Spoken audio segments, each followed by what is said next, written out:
से बोला सर्वशक्ति माता की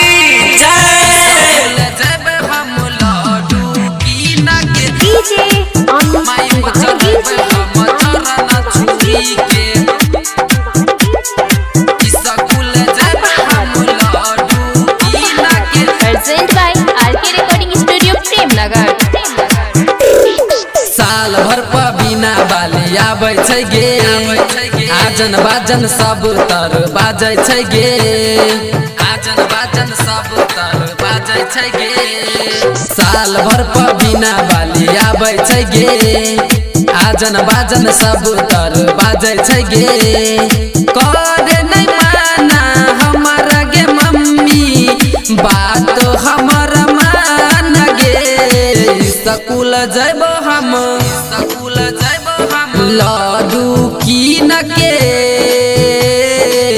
माई पर चढ़ेबै हम चरण छुई के स्कूल जइबै हम लड्डू कीन के माई पर चढ़ेबै हम चरण छुई के माई पर चढ़ेबै हम चरण छुई के म्यूजिक डायरेक्टर डीजे राकेश राज प्रेमनगर मोहतरी नेपाल। स्कूल जइबै हम लड्डू कीन के माई पर चढ़ेबै हम चरण छुई के बाजार हम चल जेबौ किनी चुनरी लेबौ चढ़ेबौ माई के हम गे सब कोई जाई लगलै हाथ सब जोड़े लगलै भे गेलै बहुत लेट गे भे गेलै बहुत लेट गे बाजार हम चल जेबौ किनी चुनरी लेबौ चढ़ेबौ माई के हम गे सब कोई जाई लगलै हाथ सब जोड़े लगलै भ गेलै बहुत लेट गे सुजित बेटू के सुनिए माई बिनती पुकार स्कूल जइबै हम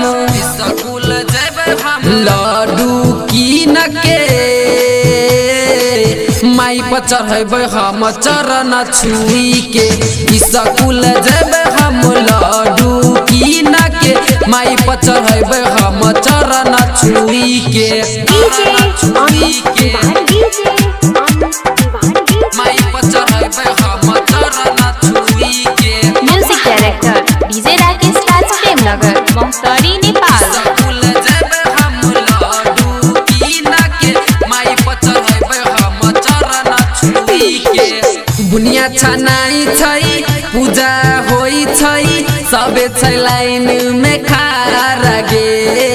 जोड़े चुनरिया ले आइब लड्डू से होले आइब पूजा निमन से होई गे मम्मी बुझना बुनिया छनाई छै पूजा होई छै सबे छै लाइन में खड़ा गे जोड़े चुनरिया ले आइब लड्डू से होले आइब पूजा निमन से होई गे राइटर राजू सिंगर देवराज पर माई दियौ नै ध्यान स्कूल जइबै हम